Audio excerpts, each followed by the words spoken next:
सरकार के द्वारा आदेश निर्गत किया गया है 75% उपस्थिति का, ऐसे में क्या किस नज़र से आप देखते हैं?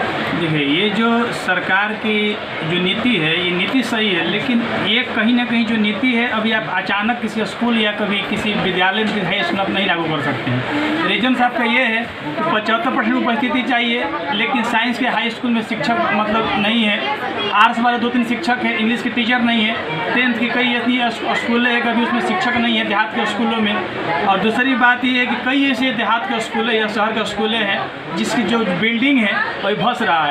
हम कई शिक्षकों से मिले, वो बोल रहे हैं हम लोग सरकारी सर्वेंट हैं तो हम सरकार से नहीं लड़ पाएंगे, लेकिन आप एक समाज के प्रति कार्य करते हैं तो आपको बताते हैं कि अभी 75% का, अभी 50% उपस्थिति हो रहा है स्कूल में, तब लगता है कि स्कूल कब टूट के गिर जाए, क्या इसकी जिम्मेवारी सरकार लेगी?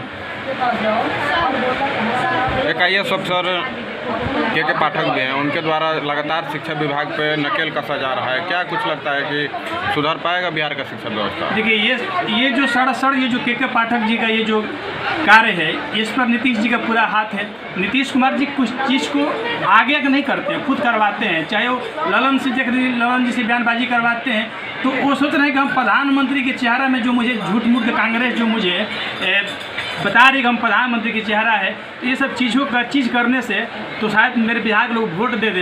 यही इनका ही साथ निश्चय योजना था, जो नल जल का योजना था, जो पूर्णतः तरीका से बिहार में फ्लॉप्स रहा और अरबों करोड़ों की उसमें घोटाला हुआ, और घोटाला करने वाले लोग भी इन्हीं के थे। और के पाठक जी जिस तरीके से बयानबाजी कर रहे हैं और बार बार स्कूलों का दौरा कर रहे हैं, क्या सरकारी स्कूल में जितने भी बिहार के सरकारी अफसर हैं नीतीश कुमार जी के जो अंडर में गार्डिंग करते हैं, जो नौकरियाँ करते हैं, क्या उनके एक भी बच्चे जो है उनमें पढ़ते हैं? क्या एक भी बच्चे नहीं पढ़ते हैं। जिस दिन सरकारी स्कूलों में सरकारी विभाग के लोगों का जो बच्चे पढ़ने लगेंगे, बच्चियाँ पढ़ने लगेगी और वो लोग दौड़ा करने लगेंगे, उसको अपना विद्यालय समझेंगे, उस दिन के पाठक को बयान नहीं देना पड़ेगा और के पाठक जी को स्कूल का दौरा नहीं करना पड़ेगा और स्कूल अपने आप ठीक हो जाएगा।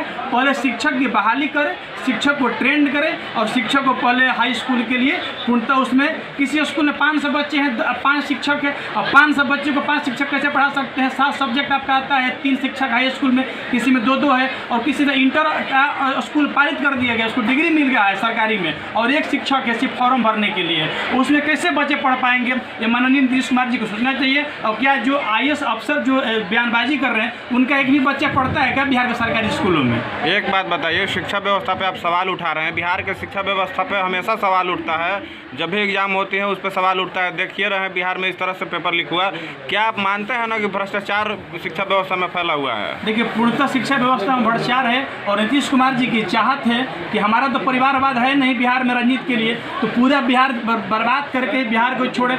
ये शिक्षा की बात हो, स्वास्थ्य की बात हो या फिर खेल विभाग की बात हो या फिर विशेष राज्य दर्जा की बात हो, विशेष राज्य दर्जा के लिए कोई क्षेत्रीय पार्टी मिलकर आंदोलन नहीं करती, लड़ाई नहीं लड़ती है, लेकिन अपने प्रधानमंत्री चेहरा बनाने के लिए, सांसद के पद पर बनने के लिए, विधायक के पद पर बने रहने के लिए और बिहार में मुख्यमंत्री बने रहने के लिए सारी क्षेत्रीय पार्टी एक हो जाती है। क्यों? बिहार के 13 करोड़ जनता मिलकर बिहार के जो विशेष राज्य का दर्जा है उसकी आवाज़ नहीं उठा सकते हैं और लोग उसका समर्थन नहीं कर सकते हैं। क्योंकि कांग्रेस जो जिस तरीके से अभी गठबंधन में आवाज़ तो उठ रहा है, लेकिन केंद्र सरकार से अगर अनुमति मिले तब तो वो सिर्फ दिखावटी की आवाज़ है। उस जो आवाज़ है उसके लिए कितना दिन आंदोलन किया गया, कितना दिन गांधी मैदान में आप घेराव किए, कितने दिन बिहार बंद आप किए, कितना दिन सारी चीज़ों को रोककर आपने सरकार की नीतियों का विरोध किया। आप सिर्फ बयानबाजी चल रही है, कोई धर्म के नाम पर राजनीति करता है और दोनों पार्टी एक ही पार्टी को नहीं कर सकते। भाजपा इसी धर्म के नाम पर अथी करती है। वो देख लीजिए, लालू जी के घर में ताजिए का पूजा किया जाता है, जिस दिन रामनवमी आता है उस दिन बधाई भी नहीं दिया जाता और पूजा भी नहीं किया जाता है और भाजपा राम जी को मानती है। तो ये कोई मुसलमानों से लेकर राजनीति करता है तो कोई हिंदू को लेकर राजनीति करता है, लेकिन राजनीति धर्म के सभी पार्टियाँ करती है, चाहे कोई। भारत एक ऐसा देश जहाँ हिंदू, मुस्लिम, सिख, ईसाई सब लोग को बराबर यहाँ पे देखा जाता है, तो अब फिर आप मुसलमान पे क्यों उंगली उठा? बाबा साहब के संविधान के अनुसार सबका सम्मान होना चाहिए, सबको एक साथ लेकर चलना चाहिए।